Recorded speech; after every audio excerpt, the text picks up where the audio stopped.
De verdad, este va a ser un tiempo muy especial para todos nosotros, los que somos matrimonios y los que pronto serán matrimonios. Probablemente, si te casaste hace mucho tiempo, no había preparación prenupcial y no escuchábamos los consejos que hay en la Escritura acerca de lo que es el matrimonio. Y pues vinimos al matrimonio y empezamos a batallar, a tener muchos altibajos, muchos desafíos. Y a lo mejor no nos fue tan bien, y algunos tuvieron que truncar ese matrimonio, tomar otras decisiones. Por eso, qué mejor que empezar con aquellos que todavía no están casados. Y hoy vamos a reflexionar en el compromiso matrimonial de Isaac y de Rebeca. Esta es una de mis historias favoritas. Desde mi punto de vista, el matrimonio y la muerte son los dos eventos que más marcan, que más cambian la vida de las personas.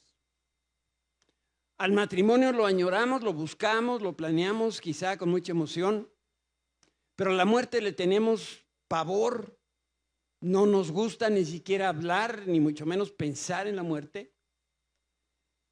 Y leemos en la Escritura que la primera preocupación de Dios por el hombre fue que no estuviera solo. Y por eso Dios le proveyó la ayuda ideal. Los pasajes bíblicos que van a ver en sus pantallas están tomados hoy de la Reina Valera, porque este lenguaje nos permite bastantes más a meternos un poquito al significado de algunas palabras que las traducciones modernas se han pedido. Y eso fue lo que Dios vio y dijo: no es bueno que el hombre esté solo, le haré ayuda idónea para él. Como no sigue siendo bueno que estemos solos, hoy el Señor nos ofrece su compañía. Se ha preparado y ella se le ha concedido que se vista de lino fino, limpio y resplandeciente, porque el lino fino es las acciones justas de los santos. Y el ángel me dijo: escribe, bienaventurado o dichosos los que son llamados a la cena de las bodas del Cordero. Y me dijo: estas son palabras verdaderas de Dios. La Biblia empieza con una boda, la de Adán y Eva, y termina con una boda, las bodas de Jesús, el Cordero y la iglesia. Por otro lado, tenemos un pasaje en Génesis 24, al que voy a hacer referencia, que habla acerca del compromiso matrimonial de Isaac y Rebeca. Este es el 12º capítulo de la Biblia más extenso, con 67 versículos. No los vamos a leer todos hoy, pero los que sí pongo, los necesito que tú y yo los leamos con mucho cuidado, con mucho interés, porque esta es la base bíblica de lo que quisiera un poquito más adelante comentar. Entonces, empecemos Génesis 24:1. Era Abraham ya viejo y bien avanzado en años, y Jehová había bendecido a Abraham en todo. Y dijo Abraham al criado suyo, el más viejo de su casa, que era el que gobernaba o el administrador de todo lo que él tenía: pon ahora tu mano debajo de mi muslo. Esta era una costumbre hebrea. Y te juramentaré por Jehová, o voy a jurar por el Señor, Dios de los cielos, Dios de mi hijo, a ese lugar. Jehová, Dios de los cielos, me tomó de la casa de mi padre y de la tierra de mi parentela, y me habló y me juró diciendo: a tu descendencia daré esta tierra. Él enviará su ángel delante de ti y te traerá de allá a donde vas a ir, mujer para mi hijo.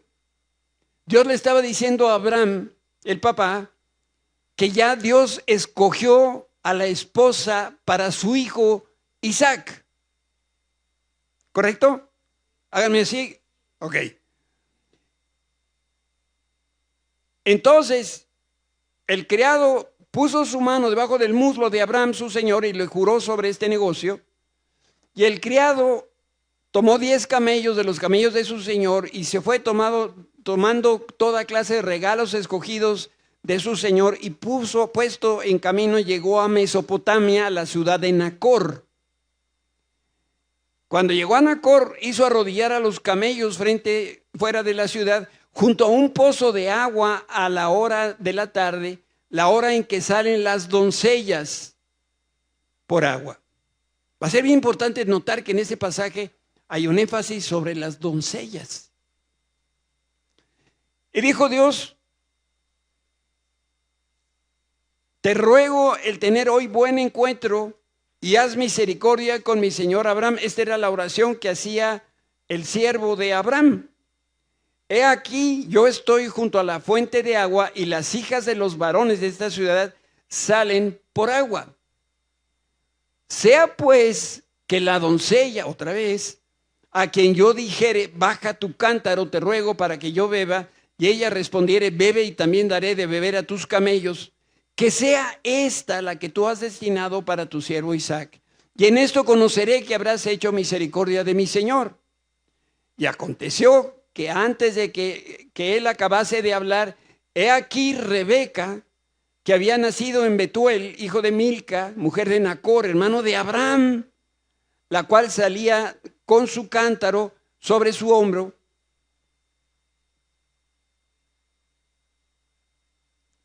Y dice, y la doncella, oh qué caramba, era de aspecto muy hermoso, virgen, a la que varón no había conocido. Quiero que me vean acá todos, por favor. Rebeca era como el aceite de olivo que se vende hoy, extra virgen. 3 veces. ¿Se fijaron? Doncella, virgen, que varón no había conocido. Cuando Dios repite las cosas, es porque quiere que nosotros estemos atentos a su voz. Y en un solo versículo 3 veces hace énfasis sobre este aspecto. Quiero leerles la nueva versión internacional, que dice, la joven era muy hermosa y además virgen, pues no había tenido relaciones sexuales con ningún otro hombre. Ando mal yo aquí con mis transparencias, perdón. Me voy al 17. Entonces el criado corrió hacia ella y dijo, te ruego que me des a beber un poco de agua de tu cántaro. Y ella respondió, bebe, señor mío.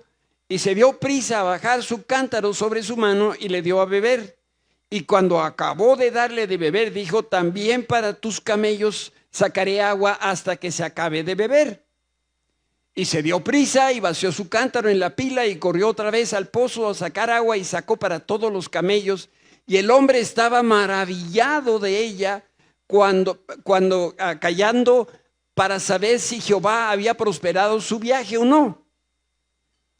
Y cuando los camellos acabaron de beber, esos camellos beben bastante, le dio el hombre un pendiente de oro que pesaba medio siclo y 2 brazaletes que pesaban 10.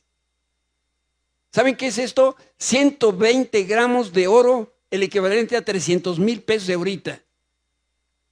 Eso nomás es como de cáliz, ¿no? Para que vieran más o menos de qué estamos hablando aquí. Y entonces le dijo, ¿de quién eres hija? ¿Saben? Esa es la misma pregunta que hizo Boaz a Ruth. Cuando lo vio la primera vez, Ruth había sido guapérrima. Boaz ya estaba entradito en años, bueno, conocen la historia, y cuando la vio, le dijo, ¿tú de quién eres hija? ¿Saben por qué? Porque el varón tiene que hablar primero con el papá, antes de hablar con la niña. Luego les platico una historia. Y ella respondió, soy hija de Betuel, hija de Milca, el cual ella dio a luz a Nacor, y añadió, también hay en nuestra casa paja y mucho forraje y lugar para posar. El hombre entonces se inclinó y adoró a Jehová y dijo: bendito sea Jehová, Dios de mi amo Abraham, que no apartó de mí, que no, de aquí con 2 hijos ya dicen, ya le paramos a la fábrica. Aquí están hablando de millares de hijos, mamás. ¿No dice eso la Escritura? Eso dice. Entonces, se levantó Rebeca y sus, ¿qué? Doncellas, y montaron en los camellos y siguieron al hombre, y el criado tomó a Rebeca y se fue. Y venía Isaac del pozo del viviente que me ve, así se llamaba el pozo, porque él habitaba en Negev. Y había salido Isaac a meditar al campo a la hora de la tarde, y alzando sus ojos miró, y aquí los camellos que venían. Rebeca también alzó los ojos y vio a Isaac y descendió del camello. Y miren qué hermoso cuadro. Porque había preguntado al criado: ¿quién es este varón que viene en el campo hacia nosotros? Y el criado había respondido: este es mi señor. Y ella entonces tomó el velo y ¿qué hizo? Se cubrió. Entonces el criado contó a Isaac todo lo que había hecho y la trajo Isaac a la tienda de su madre Sara, y lo tomó a Rebeca por mujer y la amó, y se consoló Isaac después de la muerte de su madre. Esta palabra consolar viene de la palabra alivio. Este hombre recibió alivio emocional, pero también recibió posteriormente alivio relacional y alivio sexual. Esta era la mujer que Dios había preparado para Isaac. Esto era lo que necesitaba para que hubiera alivio en su vida. 3 personajes quiero hablar esta mañana. El primer personaje es Abraham, el papá de la novia. Ese hombre tenía una preocupación por casar bien a sus hijos. Perdón. Ya me hice bolas. Voy de nuevo. El primer personaje es Abraham, el papá del novio. ¡Qué burro! No Abraham, el burro que escribió eso. Este hombre se preocupó. Te dije, hijo, que él iba con el otro. Se preocupó de casar bien a su hijo. Procuró que su hijo no se casara con una cananita. Canaán era un pueblo de maldición, perverso, enemigo de Dios. Y entonces ese hombre se empeñó que Isaac se casara con una mujer de su misma familia. Escuchen bien, chavos. Familia aquí implica que tuviera la misma fe en Dios y probablemente el mismo nivel social y económico. Eso de que el rico se casó con la pobre funciona solamente en las telenovelas.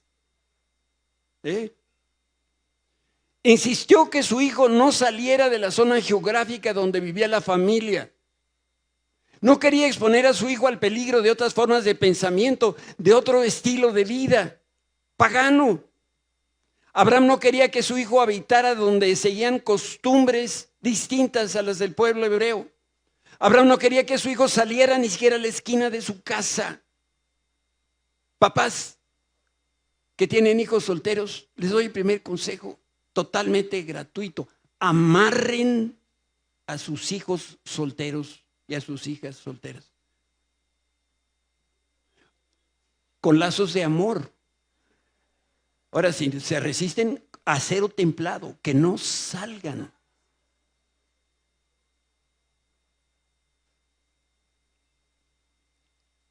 El mayor anhelo de Abraham era que su hijo se casara con una mujer que creyera en el Mesías que Dios había prometido, que es Jesús. El peligro de salir al mundo a casarse no es quedarse fuera de la casa de los padres, sino quedarse fuera del pacto que Dios estableció con Abraham. Es por eso que los padres tenemos que ver en el matrimonio de nuestros hijos, mucho que ver. Que un joven cristiano se case con una chica cristiana no es garantía de éxito en el matrimonio. También sépanlo, entre cristianos hay cristianos y cristianos. Hay unos hermanos en la fe, yo son primos nada más. En mis tiempos se decía, búscate a alguien de la iglesia. Hoy aprendí que no, porque en la iglesia hay ovejas blancas y otras ovejas. Pero miren, si un joven cristiano se casa con una chica no cristiana, lo único que va a hacer es añadirle una carga muy pesada a su vida matrimonial.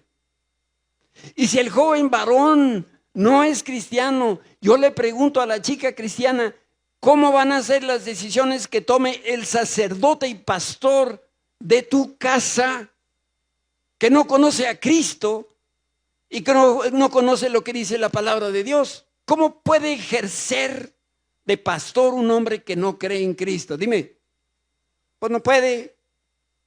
Es otro idioma, es otra vida, es otra visión. Entonces, chicas, ustedes se van a poner bajo la cobertura de su pastor en casa, su esposo. Abraham hizo un encargo muy importante y delicado a Eliezer. Abraham dejó la elección de la esposa de su hijo en manos de uno de sus sirvientes. Y entonces llegamos al segundo personaje, que es Eliezer, el siervo de Abraham. Ahí no me equivoqué. Era el hombre más viejo de la casa de Abraham, el más sabio. ¿Y saben qué era? Él era el administrador, el director administrativo de todos los bienes de Abraham. Como ahora soy amigo del GPT, le pregunté, calcúlame la lana que tendrían los patriarcas. Y miren, ¿qué encontró? Vamos a ver el personaje y más o menos en dólares cuánto tendrían en sus recursos. Abraham se calcula que tendría entre 300 y 150 millones, porque dice Génesis 13, era patriarca riquísimo, jefe de un clan, con ganado, oro, plata y siervos. Pues no les dio 300,000 pesos nomás para ir a conocer la chava. Pero Job, tenía entre 50 hasta 600 millones de dólares, porque era un magnate oriental, y el que se las ganó de todas es Salomón. Se le calcula entre 2 y 20 billones de dólares. Entonces, Eliezer era buen administrador de los recursos de su patrón. La narración del compromiso de Isaac y Rebeca es más que un relato de amor. Por eso tenemos que aprender a leer la Biblia de manera literal y desprender con discernimiento el mensaje que viene de Dios. El sirviente de Abraham debía concretar el enlace matrimonial por poder. Es decir, era un matrimonio a la distancia donde el novio estaría ausente. Eliezer, como el Espíritu Santo, fíjense, estaba actuando en representación del Padre y del Hijo, Abraham y de Isaac. Abraham confiaba en Dios y también es su siervo. Por eso lo mandó a esta misión, porque el Señor había prometido prosperidad para él y para su descendencia. No lo mandaba porque tenía flojera o porque tenía algo mejor que hacer. Lo mandó porque él estaba seguro, Abraham estaba seguro que Dios iba a prosperar este deseo en su corazón, porque Dios así lo había prometido. ¿Sabes qué significa el nombre Eliezer? Eliezer significa Dios es mi ayuda. Es el nombre del Espíritu Santo. Entonces no estaba enviando a cualquiera, ¿verdad? Este era un hombre más que sabio, más que buen administrador. Este era un representante del Espíritu Santo aquí en la tierra. Y Abraham estaba consciente que Dios era el primer interesado en que Isaac se casara con la persona que él escogió. Por lo tanto, Abraham tenía la plena seguridad que Dios bendeciría la misión que eventualmente iba a afectar a todo el mundo, incluyéndonos a nosotros en este tiempo. Eliezer reconoció y discernió que este asunto tan delicado venía del corazón de Dios y le pidió al Señor sabiduría y dirección para el encargo que le hizo a Abraham. Chavos, no te guíes por la barriga. Ay, es que siento como mariposas. ¿No será que comiste de más?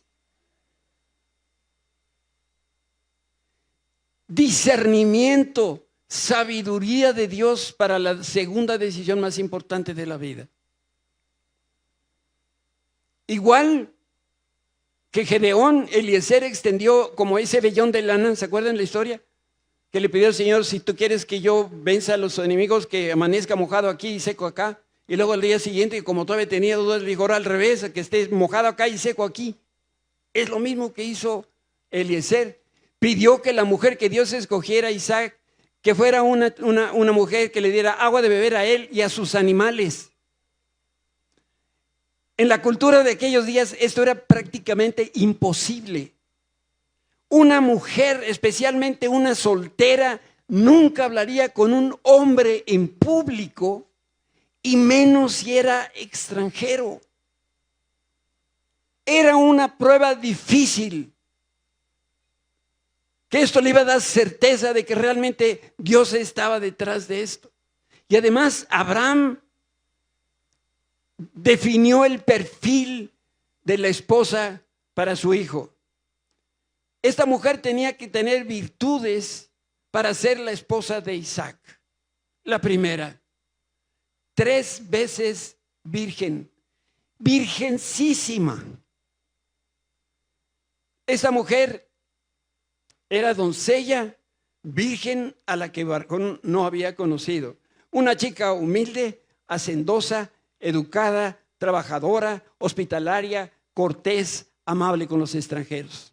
¿Y dónde hay joyas de estas? Pues Eliezer sabía muy bien. Se dirigió a una fuente de agua donde iba a acudir una mujer diligente. A ver, chavos, ¿me ven? Digan conmigo, trabajadora. Si ella iba a ser trabajadora, imagínate cómo vas a ser tú, varón. Trabajadorcísimo. Chavas, fíjense en sus cualidades de trabajo. No se fijen en el dinero. ¿Cómo es como trabajador? ¿Es esforzado? ¿O es de los que va saltando del tingo al tango buscando dónde le pagan 2 pesos más? ¿Tiene una carrera? ¿Tiene futuro? El tercer personaje, por supuesto, es Rebeca, la novia. Las características que ya cité. Pero además esta mujer tenía un corazón de siervo. Su vocación la llevó a servir a un criado que no conocía y a sus camellos apestosos. Y por su buen corazón ocupó un lugar de privilegio en la familia de Jesucristo. Dice la Escritura que nunca sabemos cuándo un acto que parece insignificante tendrá repercusiones trascendentes. La Biblia dice que Abraham, sin saberlo, hospedó ángeles. Y Rebeca encontró a su príncipe azul. Y ser parte de la genealogía de Jesús el Mesías, cuando le dio de beber a Eliezer el siervo y a sus camellos apestosos. El camello es el animal de carga que peor huele. No te acerques a los camellos. Niñas, cuando llegue el chavo, huélanlo. Si hiede, no lo reciban.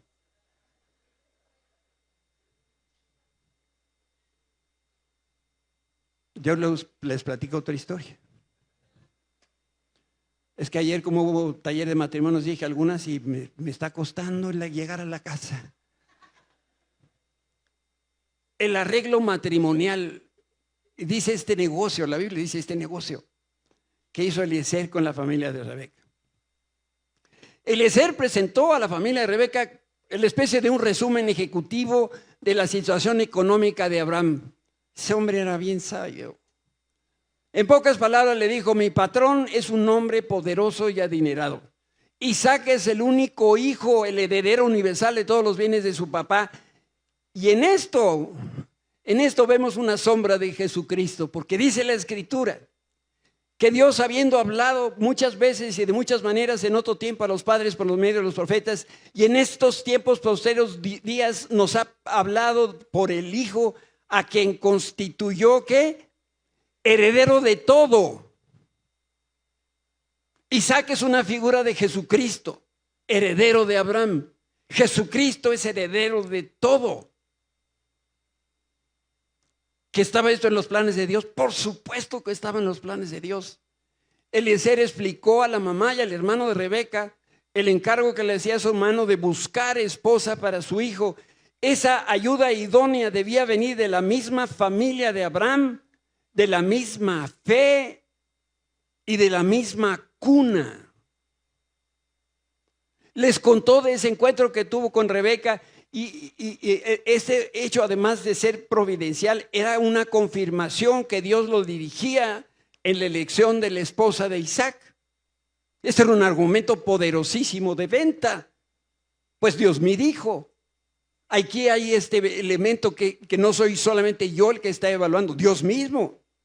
Y entonces, como resultado, la familia de la novia también reconoció que Dios estaba detrás de este enlace matrimonial.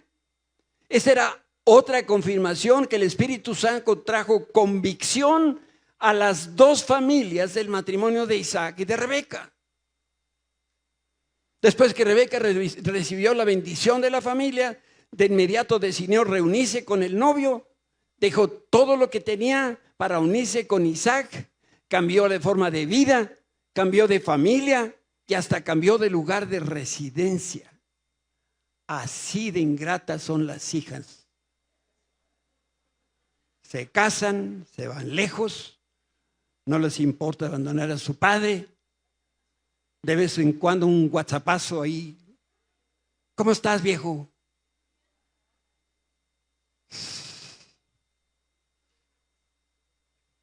Necesito darles unos consejos.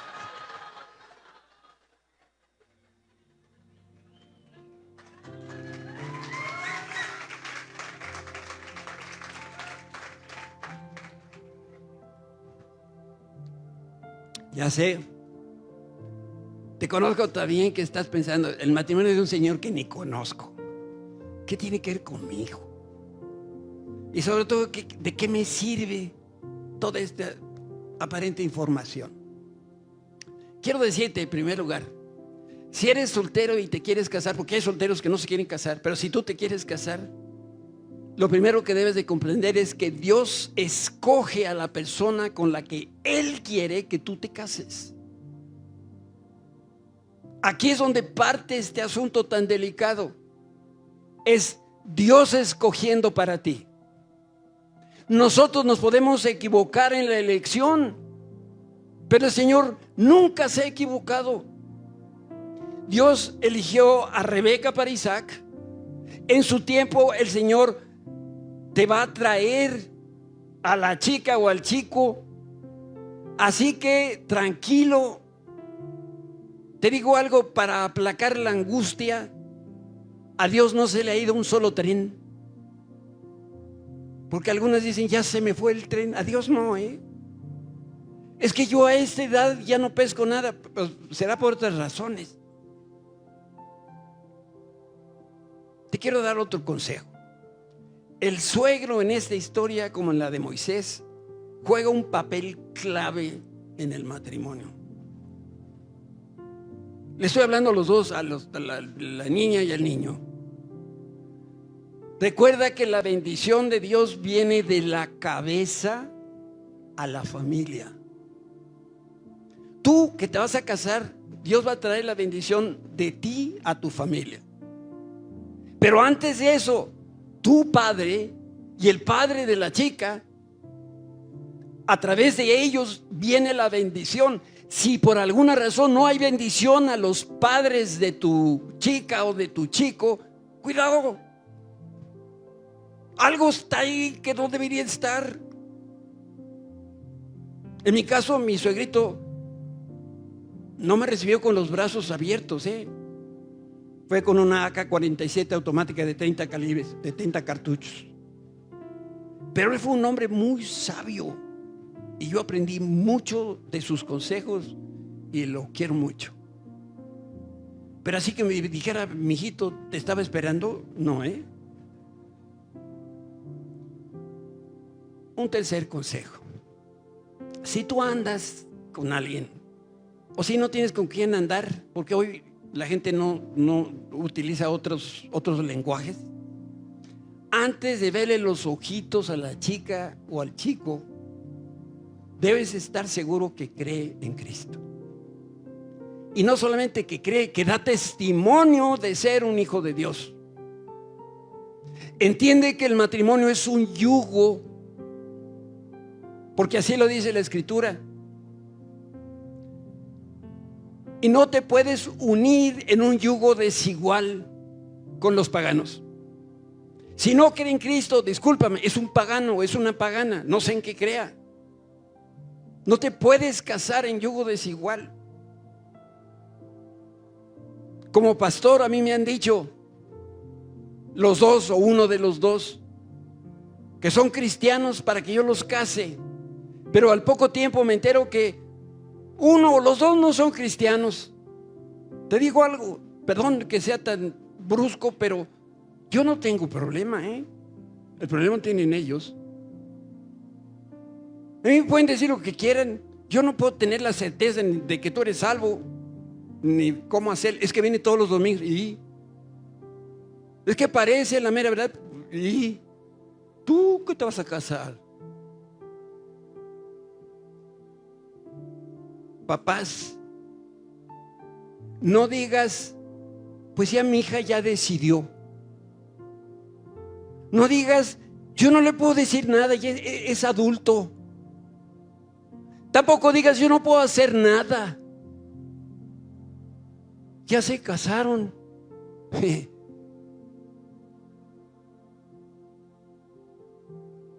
Contesta, papá, a esta pregunta. ¿Dónde quieres que tus hijos y tus nietos pasen la eternidad? Solamente hay dos lugares, en el cielo o en el infierno.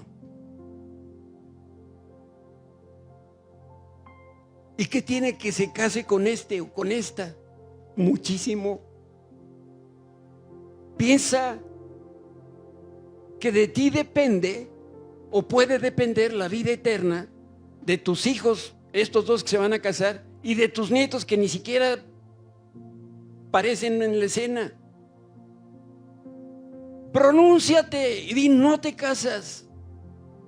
Y si te casas, lo estás haciendo sin mi bendición. Yo no puedo participar de un matrimonio de esa manera. Ya si está feo y es lo de menos.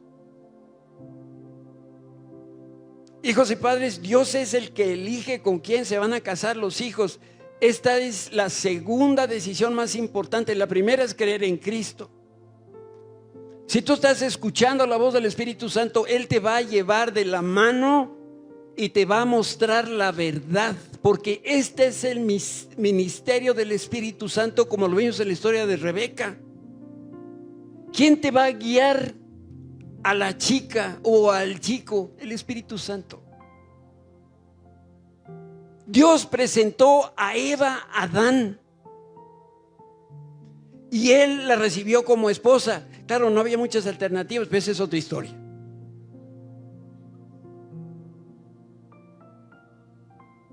La iniciativa parte de Dios siempre. Chavos varones solteros, fíjense en los recursos económicos con la chica que andan. Y hazte esta pregunta que me hizo mi suegro: ¿qué tienes para ofrecerle a mi hija? Y tuve que decir la verdad: nada.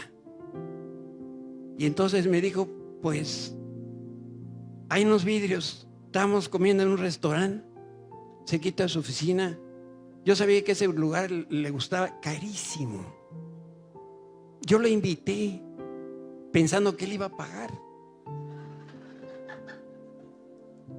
Pues era funcionario de una empresa importante y no sé cuánta cosa. Y a la hora que le dije que no tenía ni dónde caerme muerto, me dijo, ¿cómo te ayudo? Me dolió en el alma, pero ha sido lo mejor que me pudo haber dicho mi suegro. ¿A quién se lo viví?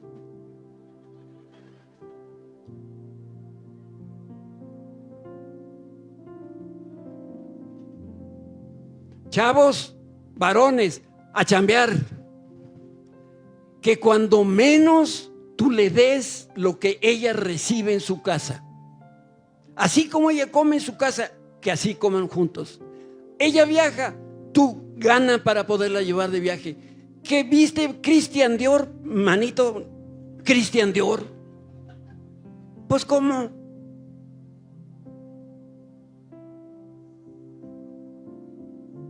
Es que ¿dónde chavos tenemos la cabeza para meternos en Honduras? Por eso cuando pienses en matrimonio, lo que le ofrezcas a tu esposa, que sea lo mínimo, el equivalente de lo que tiene en su casa. Dios sigue esperando que el hombre y la mujer, los dos, lleguen vírgenes al matrimonio. Los estándares de Dios los estándares de pureza de Dios no han cambiado. Por eso la insistencia en que la chica fuera doncella, virgen, retevirgen.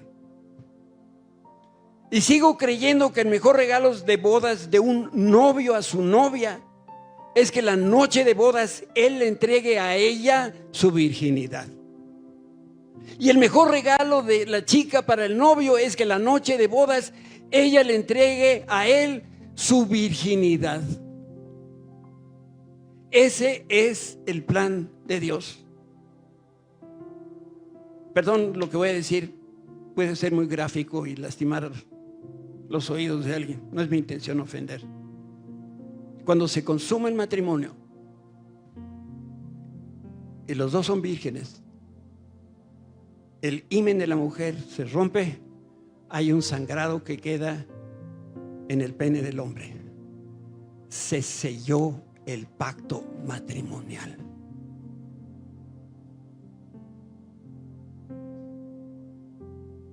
Y si ya me acosté,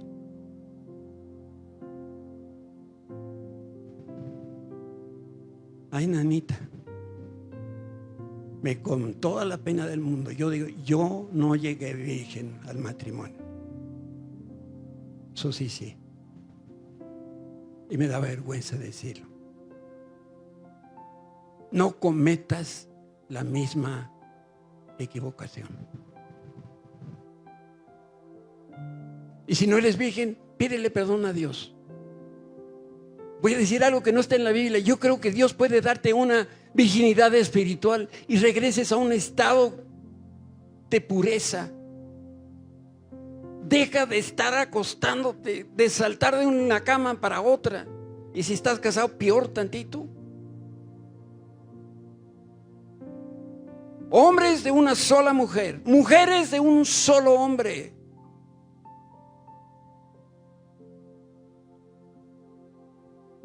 Cuando Susi oraba por los hijos de nuestros hijos, los esposos de nuestros hijos, ella pedía 3 cosas: que tuvieran una convicción firme de Cristo, que le sirvieran al Señor con fidelidad y que cuando ellos se casaran los amaran a nuestros hijos. Y Dios honró las oraciones de Susi. Yo nomás oraba que no se fueran de la casa y Dios no me oyó.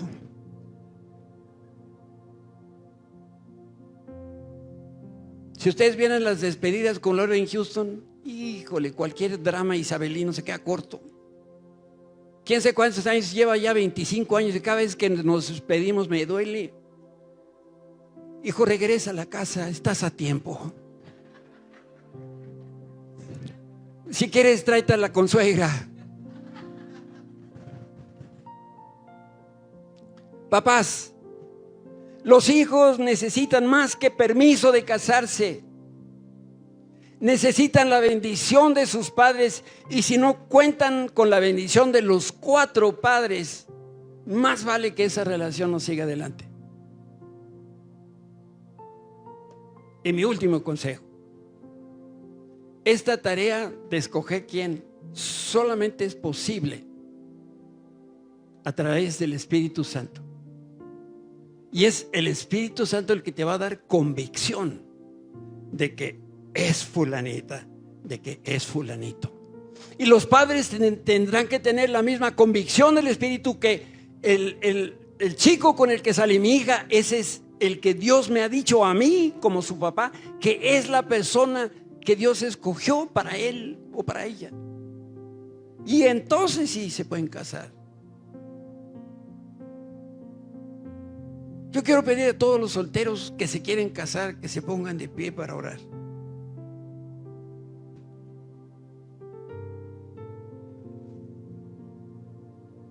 Vengan aquí adelante.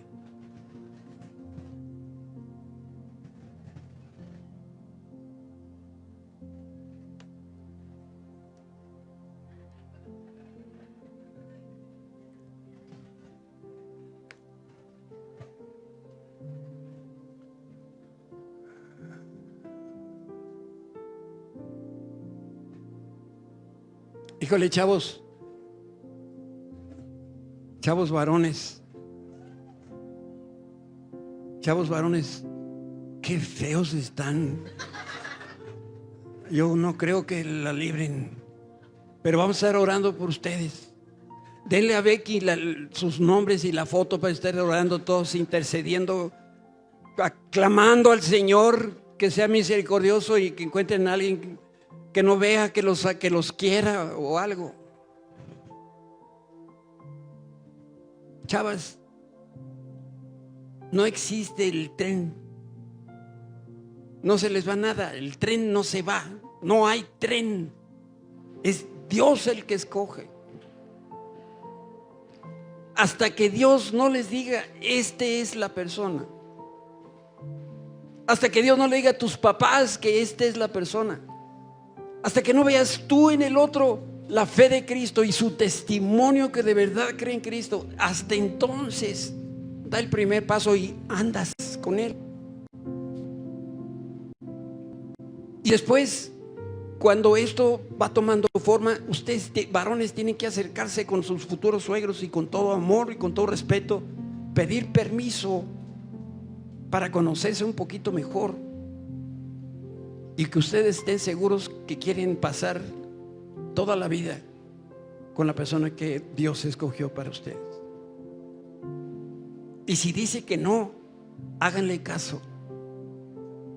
La bendición de Dios viene a través de sus padres y de sus suegros varones.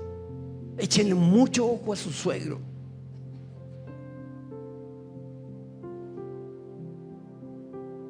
¿Sale? Yo lo que quiero decirles es, o acentuar un poquito más, casarse con una persona cristiana, como dice mi esposo, porque va a la iglesia, conoce la Biblia, sabe orar, es de familias cristianas y todo, no es ninguna garantía. Tristemente el día de hoy nosotros vemos como muchos matrimonios cristianos ya no están juntos, ya están separados, divorciados. Entonces, creo yo que lo que tú, señorita o joven, tienen que aprender a discernir es verdaderamente el corazón de esa persona con la que tú estás teniendo ese trato. Y tú lo puedes hacer a través de muchas formas. La forma como te trata, la forma como piensa, la forma como es la familia, porque todo tiene que ver, todo. Aunque uno dice, pues yo no me voy a casar con los padres ni con la familia, pero trae las mismas costumbres, trae las mismas ideas. Al revés. Y eso causa mucho problema en el matrimonio, mucho. De tal manera que, como dice mi esposo, de verdad que no te corra prisa. Nosotros, por supuesto, nos casamos muy jóvenes. Quiero nada más aclarar que aunque mi papá sí le dijo todo lo que le dijo, llegó un momento en el cual mi papá se convenció que él era la persona que Dios tenía preparada para mí, y esa es la razón por la que nos casamos. Pues la disimuló muy bien. Ahora, a ver, Gomita, a ver, Gómez, tú has lo has dicho delante de la congregación, que cuando tú te casaste, ¿qué? ¿Eras como un qué?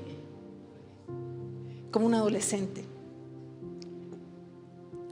Susi se casó con un adulto físico, con una mente de un adolescente. Ahora, yo creo que mi papá lo sabía. Eso es lo que mi papá veía. Yo no. Yo estaba muy enamorada. Sigo enamorada, pero estaba muy, muy, muy enamorada. Y mi papá me veía a mí. Y sabía que si él no me dejaba casar, yo podía cometer un error. Eso sí, también lo sé, porque conocí a mi papá muy bien. Pero yo, desde muy, muy jovencita, tuve la convicción de que Arturo era mi esposo. A los 12 años, él me gustó y no tuve nunca un novio más. Y a pesar de que estuvimos 5 años separados, gracias a la misericordia de Dios, conocí a otros chavos, sí, pero siempre tenía en mi mente al que hoy es mi esposo. De tal manera que de verdad Dios te da esa convicción. Ponlo, grábalo. Y si no es, Dios también te va a decir. Y aunque te duela con todo el corazón, dile, ¿sabes qué? Hasta aquí terminamos. No puedo seguir contigo. Pero deja, como dijo mi esposo, que te traiga Dios a la joven o al joven con el cual tú te vas a casar, porque te aseguro que a pesar de todos los problemas que puedan haber en el matrimonio, vas a poder salir adelante. ¿Listos para orar? ¿Por qué no los papás que están en su lugar estiran su brazo aquí enfrente y vamos a bendecir a estos chavos? Va a ser una oración quizás muy sencilla, pero es bien importante que cada uno de nosotros la hagamos. Chavos, todos cierren sus ojos, todos. Y por favor pongan su mano en el corazón. Pongan su mano en el corazón. Padre, te doy gracias porque eres tú el que ha enviado este mensaje a mi vida, a mi corazón.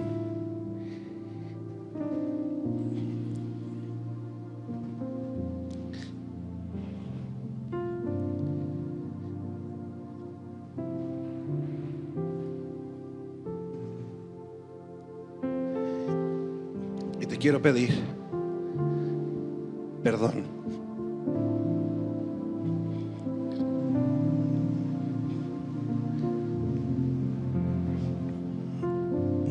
Porque quizás me he adelantado en el camino. A lo mejor he hecho cosas que delante de tus ojos no era lo correcto y estoy arrepentido. Y yo te pido, Padre, que tú vengas a mi vida, a mi corazón y me restaures. Como sea nuestro pastor, que tú nos regreses a ese estado nuevo, limpio, santo, y yo pueda hacer lo correcto, que yo pueda escuchar los sabios consejos de mis padres, que mis ojos estén puestos en ti y no en mis deseos, en mis tiempos, en mis formas, porque yo quiero, Señor, hacer tu voluntad. Yo sé que tu plan está escrito y yo quiero, Señor, recibir esa bendición en mi vida. Confío plenamente en ti, que tú has preparado esa persona, hombre, mujer, para mi vida, para que yo me case el día de mañana. Dame la paciencia para hacer las cosas en su momento. Yo te alabo y te bendigo en el nombre de Cristo Jesús. Y yo pongo delante de ti, Señor, los padres de estos muchachos. Dales una doble porción de tu Espíritu. Tu Espíritu Santo nos guía a toda la verdad. Permite que nosotros como padres sepamos guiar a nuestros hijos para que te conozcan a ti, para que conozcan a la persona que tú has escogido para ellos. Y que de esta manera, a través del discernimiento del Espíritu Santo, yo pueda ser ese pastor consejero de mis hijos para la segunda decisión más importante de sus vidas. Señor, ten misericordia de nosotros. Nosotros no sabemos, pero tú conoces todas las cosas. Y por eso descansamos en ti y en esa obra perfecta que tú sabes hacer. No te ha detenido nada. Tu plan va a tiempo. Señor, queremos ver con tus ojos lo que tienes preparado para cada uno de nosotros. En Cristo Jesús. Amén.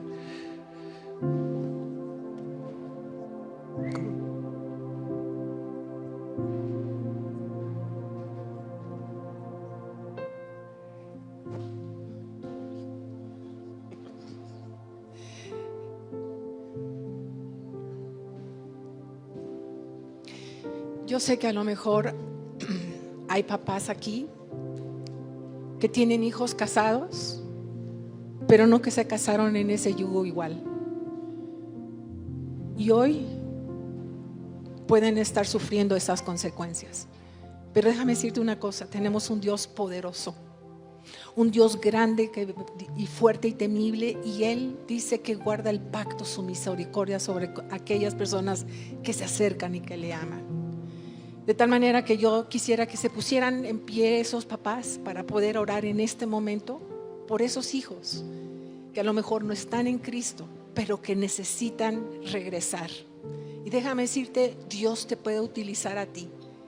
Cree lo que dice la palabra y puede ser ese vehículo a través de tu testimonio, a través de cosas maravillosas que Dios hace para que tus hijos regresen a Cristo, estén en Cristo, lo conozcan. Señor, tú ves los corazones de nosotros como padres, Señor. Y ciertamente, Señor, también como padres pudimos haber cometido un error, dejar casar a nuestros hijos con personas que no te conocían. Señor, pero gracias porque tú eres el Dios que restaura todas las cosas, que restituyes también, Señor. Y en esta hora, de forma sobrenatural, Padre, yo te pido que tú toques esas vidas, Señor, de esos hijos, de esas hijas que por decisiones equivocadas, Señor, ahora están viviendo en matrimonios que no son tuyos, Señor. Yo te pido, Señor, que tú toques su mente, su corazón, y que ellos te acepten como el Cristo, el único Dios verdadero. Que acepten, Señor, que crean en ti y que ellos puedan, Señor, el día de mañana renovar votos, pero con esa bendición de los papás y con esa bendición tuya, Señor. Te damos gracias en el nombre de Jesús. Amén.